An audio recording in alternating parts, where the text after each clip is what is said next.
Good morning, everybody. Sir Fenwick, my co-host, and I welcome you to the Meeting House on this beautiful Sunday morning. It feels like fall here in South Carolina. I hope it's beautiful and pleasant where you are today, and I hope you're with people that like you. You might want to get out your Bible and turn to Matthew chapter 25. I'm going to say a little bit more about that in just a minute. But I'm glad you've joined us, some of you live on this Sunday morning, some of you later on Sunday, sometimes during the week. And I invite you to our conversation on life, politics, and Jesus. I'm going to start today with Jesus and what we call the red letter lesson. This is a permanent element. It is the principal element of Sunday in the House, where we read and talk about and apply the words of Jesus as we have them delivered to us in the Gospels, Matthew, Mark, Luke, and John. And today we're starting a new series. I did a short series on Jesus and the prayers, and then we did a longer series on Jesus' prophetic sermon in Mark chapter 13. And now I'm going to start a series on the parables of Jesus. And the places where we're going to start is in Matthew chapter 25. So let me explain this. Mark chapter 13 is what we call the prophetic sermon of Jesus. It's one chapter. We've been studying that. That chapter is also replicated in the Gospel of Matthew chapter 24. There are a few little differences, but it's basically the same material. But Matthew adds to it in chapter 25 3 parables. These are not short one-verse stories. They are longer stories. And I'm going to give you some introduction to it as an introduction to this longer series about the parables of Jesus. So these are 3 parables that appear to be stories about the great judgment day. That day long in the future when dramatic and apocalyptic things will happen. Things will be upended and things will be revealed. And the purpose of these judgment stories is not to tell us about what's going to happen, but it's to urge us to a certain way of living today. So let's take a brief look at these stories. I'm going to read a little bit of each one. Story number 1 begins with Matthew 25 and verse 1. At that time, the kingdom of heaven will be like 10 women who took their lamps and went out to meet the bridegroom. 5 of them were foolish and 5 of them were wise. The foolish ones took their, what we would call flashlights, but did not take any, we would say, batteries with them. The wise ones, however, took their batteries along with their flashlights. The bridegroom was a long time in coming, and they all became drowsy and fell asleep. So here you have a story about people who were supposed to be doing something, but gave up on it, got tired, got weary, got impatient. They went to sleep. So when the bridegroom came, and this is a representation of the second coming, or the coming of the Son of Man more precisely, they weren't ready. They had given up. And this is a story which has its setting in the final judgment day. But instead of being something about what's going to happen a long time in the future, it's a story about keeping at it and staying alert, doing our job. That's what story number 1 is about, parable number 1. Parable number 2 begins with verse 14. Again, The kingdom will be like a man going on a journey. He calls his servants and gives his wealth to them. To one he gave 5 bags of gold, to another 2 bags, to another 1 bag, each according to his ability. Then the man left and went on a journey. The man who had 5 bags of gold put his money to work, earned 5 more. The one who had 2 bags of gold earned 2 more. The man who had received 1 bag, he went off, dug a hole in the ground, and hid the money. Well, the man that gave him the money came back, and he was pleased with the first man, pleased with the second man, but disgusted at the third man. And so it was a day of judgment. But here is another story where the setting is some distant event that we know very little about. But the message is something about today. Do your work. Do our work, whatever God's called us to do, whatever ability God's given us for serving the human community and building up the kingdom of God. It's a story not so much about what's going to happen on some imaginary or vague future day. It's a story about what we're supposed to be doing tomorrow and today and this week. And then, of course, there's the famous story number 3. Let's see, I'll start reading this. So when the Son of Man comes in all of his glory and the angels are coming with him, he's going to sit on a throne. All the nations, not individual people, all the nations gathered before him. He'll separate the people one from another as a shepherd separates the sheep from the goats. He'll put the sheep on his right, the goats on his left. The king will say to those on the right, "Come, you are blessed by my Father. Take your inheritance. For I was hungry, you gave me something to eat. I was thirsty, you gave me something to drink. I was a stranger, you invited me in. I needed clothes, you clothed me. I was sick, and you looked after me. I was in prison, and you came to visit me." Now, these people went on to say, well, when did we ever do that for you?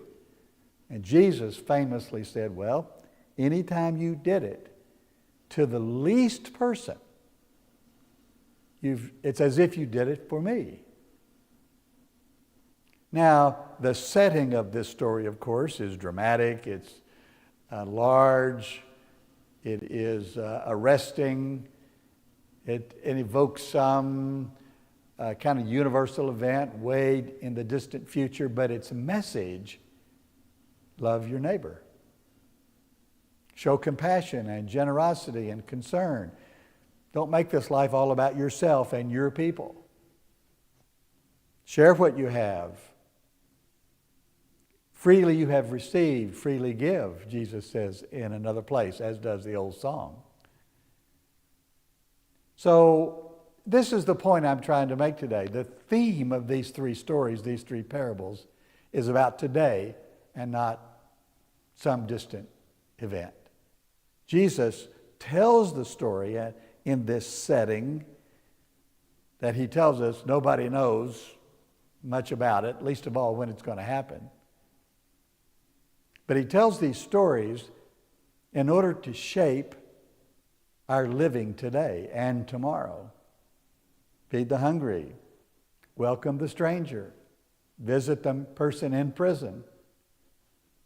This is what Jesus is trying to get us to do. Now, last week I introduced this theme.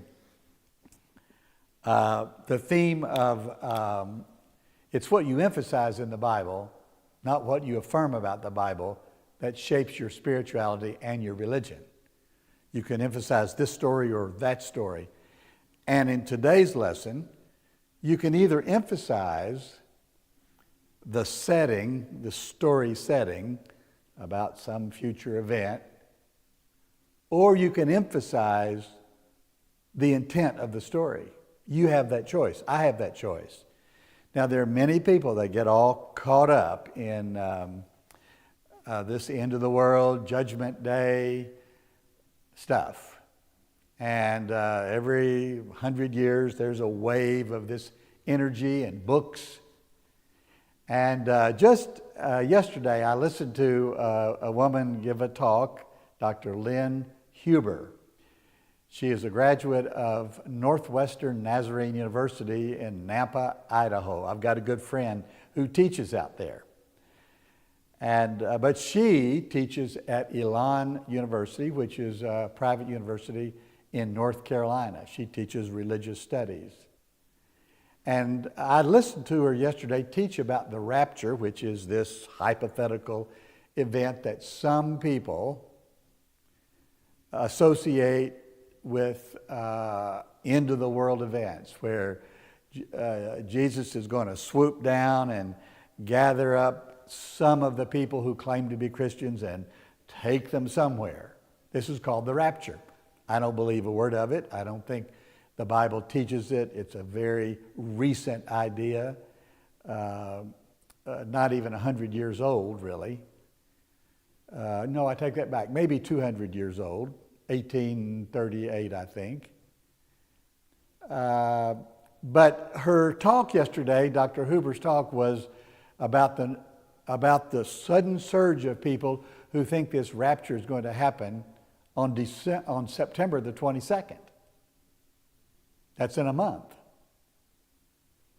All kinds of ferment, all kinds of curiosity of people who are saying, well, is it going to happen? And one person came and said, maybe I need to sell some land in order to have some cash in case I get left behind on September the 22nd. Well, I think this is missing the whole point. That the purpose of these stories is to emphasize what we need to do today. As I said a minute ago, it's not to prepare for some mysterious future event. This is one of the most fundamental teachings of the Bible that I know, that it is what you emphasize, what part of the Bible you emphasize, what part of the chapter you emphasize, not what you affirm about it. I said it last week. You can say the Bible is inspired, the Bible is authoritative, the Bible is inerrant, the Bible is revealed. You can use whatever word you want to about it. And many of these words have a lot of truth in them. But it's not what you emphasize, it's not what you affirm about the Bible, it's what you emphasize in the Bible that shapes you as a person, that shapes your spirituality, that shapes your religion. That is the point I want to make in this study of the parables, especially today. I want to say these are pretty dark times for a lot of people in the world, not just in Gaza, not just in Eastern Africa where there's a great famine, not just in Ukraine where they are fighting off an invasion, not just in parts of South America where there are gangs at work, but right here in the United States, we are living in a dark time and we need light. There are people around you that need your light. You are called upon to be a bright light today, tomorrow, this week, to help people who are walking in the darkness. Now, I've been saying this, and I'm going to repeat it today. We've had dark days before. 80 years ago, in a time we call the Great Depression. 80 years before that, the Civil War. And then 80 years before that, the American Revolution. These were all dark days that tested the nation, that tested our religion, that came as a great challenge to our effort to be a democratic country, that tested our faith to see whether it was really centered around Jesus Christ or some other part of the Bible, whether it was really inspired by Jesus and his life and sayings, or whether it was more dependent upon some Old Testament action or some vision of John. And one of my purposes in doing this Sunday morning study, Sunday in the House, is to constantly bring us back to Jesus. Jesus of Nazareth, the prophet of God, the Messiah of Israel, Savior of the world, the resurrected one. This Jesus has the power, the capacity, the potential to keep Christianity on the right track and to bring a renewal to the democratic life in America.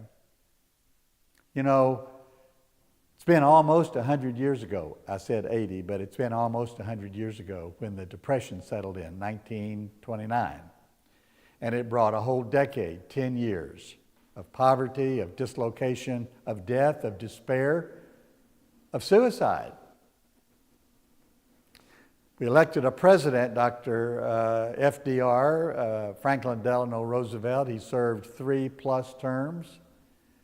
But he initiated a lot of programs to help people, including Social Security. I don't know about you. I get a Social Security check every month. Thank God for that. We all paid into it. But that Social Security system that he installed to help people also helps people who never paid a penny into it. Disabled people. People who can't take care of themselves, who have a mental illness or a physical handicap, who don't understand things. All of us collectively, as a nation, we provide modest help for people in this category. It's called Social Security for all of us. But he also did things like the Public Works program that built the dams all over the country, and the TVA, the Tennessee Valley Authority, that created Kentucky Lake over where I grew up in Murray, Kentucky. All of this, they put people to work. The federal government paid these workers and created parks and dams and the land between the lake, and built the Blue Ridge Parkway over here near where we are today. These were good things that the federal government did back during the Depression in order to help people who were displaced and poor, lost their jobs, lost their income. It's a good thing. But you know, we are in the middle right now of a counter-revolution, of a pushback to the things that Roosevelt did 80 years ago. And I recently listened to an articulation of this by a man named Victor Davis Hanson. He's also a professor. He's out on the West Coast. He's retired. He used to teach at one of the state universities out there. He's currently a teacher, I think occasionally, at Hillsdale College, a small Christian school up in Michigan. But he's one of the great advocates, Victor Davis Hanson. And what I did this past week was take his speech and transcribe it. And I posted it on my website at themeetinghouse.net. And I gave a running commentary on what he said. He is advocating what he calls the counter-revolution, the pushback against government programs that help people, the pushback against the government efforts to give opportunity and equality and freedom to people that had been marginalized. He calls it the counter-revolution, and he's celebrating that it's going to win. We're going to roll back all these government programs. We're going to undermine all of these freedoms that people have. And he advocates, they advocate, this whole movement, a philosophy of detaining the immigrants and shipping them out, of eliminating government programs that help people. They're cutting back food stamps, they're cutting back Medicaid. They're detaining people. They're eliminating things. They are ignoring the needs of people, unless, of course, you're wealthy. They're taking care of the wealthy. They're giving them tax breaks, opportunities to make a lot of money. But if you're an immigrant, if you're brown, if you're black, if you're poor, if you're Muslim, if you're on a work visa, if you're handicapped, if you're homeless, they're ignoring you. That's what the new regime is doing, is ignoring you. Detain, eliminate, and ignore. That's their philosophy. Detain, D, eliminate, E, I, ignore, DEI. They have their own DEI agenda. That's what's going on right now. This is the darkness that people are living in. Now, if you're a male and if you're a white Christian male, you're going to be okay. You're not going to have any ICE people come banging and knocking on your door and tearing up your car and your front door. You're going to be able to keep your job. But if you're any of these other people, it is a dark time. Let me tell you, there's another whole group of people that are living in fear right now, and that's the LGBTQ community. I hope you have some gay friends. I've got gay friends. I stand with gay people. I believe in their equality. I believe in their opportunity. I believe in their marriage. But there's a whole movement right now wanting to undermine and countermand the right of gay people to marry. I encourage you to call your gay friends and tell them you stand with them. You know what's happened all over the country over the last, 10 or 20 years. Artists in cities all over America have created street art. Sometimes it's great murals. I love the murals when I go into a city and see all of this. And sometimes it is crosswalk art. They'll take a popular crosswalk, which of course has some standard white lines on it to guide people as they cross the street. I use that all the time here in our little town. But in many towns all around the country, they have allowed artists to come in and augment the basic crosswalk design with street art. On sidewalks, on the street itself. It's beautiful. And it's wonderful. And it shows community and vitality and talent. I like it every time I see it. Whether it's on the sidewalk, whether it's on the street, whether it's on the side of a building, it's great stuff. But this administration has sent out a warning to everybody. We're going to do away with all of this crosswalk art. It's distracting. You know, some people, I heard Bruce Springsteen say this, that this regime has no art. No art. That says something about its soul. They like to build prisons, but they like to destroy art. So, what happened this past week, to illustrate this, down in Orlando, Florida, you remember, has it been 15 or so years ago at the great Pulse nightclub, the mass shooting of gay people? You remember this. It's a terrible, terrible crime.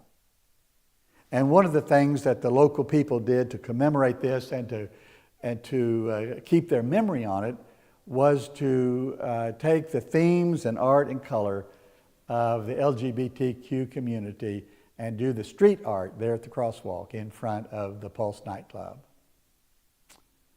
It was a wonderful tribute, a beautiful tribute. Help us to remember. But this week, in the middle of the night, Ron DeSantis, that Trumpian governor of Florida, sent in his people, erased all of that artwork in front of the Pulse nightclub. It was a rebuke not only to artists, it was a rebuke to the gay community and all of us who stand with them. It was a terrible thing to do. without warning, without notice, without light. You know, it reminds me of all the ICE people who cover their faces. They know what they're doing is wrong. They do it in the dead of night. Well, you know what happened. The people came out the next day and started again.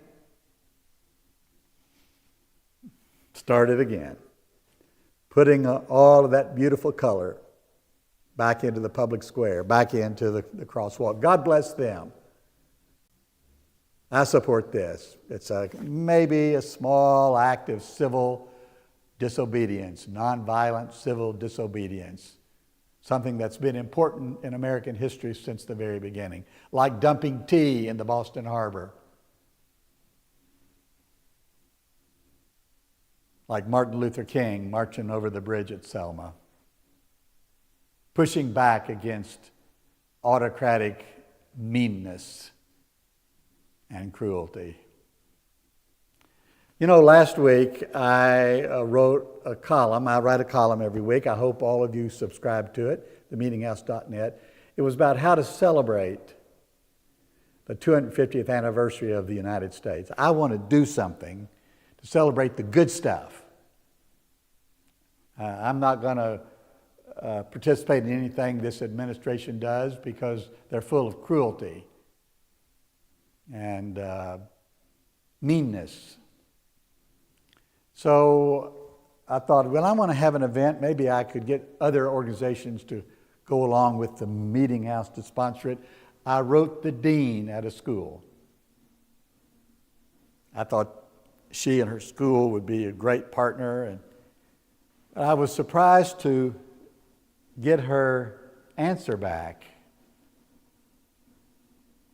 I'm not going to use her name. I'd ask her to speak. Here was part of her response. As for me speaking, I'd have to think about it. I'm pretty sick of this nation. I'm trying to figure out how to love the nation and despise the nation at the same time, which I actually do. I think a lot of us feel like that a lot of the time.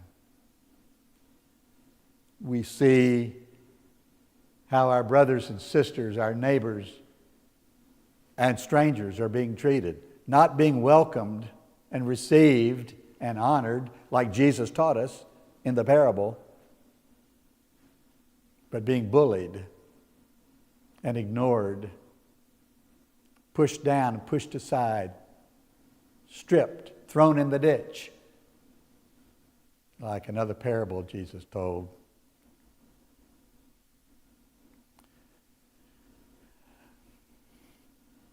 I want you to remember some things. This movement that has swept over the country, they've had 50 years of organizing preparation where they've mobilized their people, they've gathered a lot of money, they've started schools to train and groom their judges. They caught the country by surprise.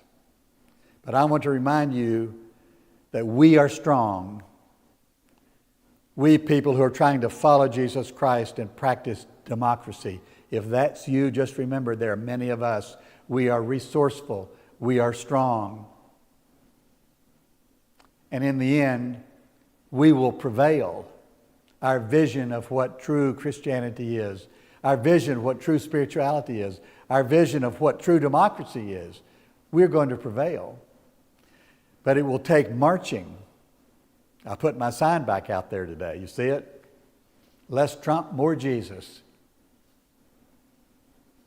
It's going to take boycotting. The boycott of Target because they dumped DEI. Make it a difference. It's going to take a national strike. I look forward to the time, I believe in the next 12 months, when the whole country will go on strike. The airlines, the factories, the federal workers are going to go on strike to demonstrate that we do not like what is happening. We're going to vote. We're not going to let them cancel the vote. And we're going to pray. God, make us strong. God, make us a light in this dark time. Pray for me in my voice. You know, a number of people have written me and told me to be careful. I want to hear from you. Tell me what you think. You know, I've heard from people in Arkansas, not Arkansas, but Alaska, Illinois, Ohio, New York, California, Alabama, and Georgia, just to name a few of the people that I have either corresponded with or talked to this week. My favorite came yesterday from a longtime friend and her boyfriend. She said, this will be the first Sunday that we're not sitting together on Sunday morning watching your show. I'm flying out to London, England with my daughters. God bless you as you travel. She said, I'll watch the show later. God bless all of you today. Be strong. Be hopeful. Follow Jesus. Be a light in a dark place. Shine on today and this week. And I'll see you next week for Sunday in the house.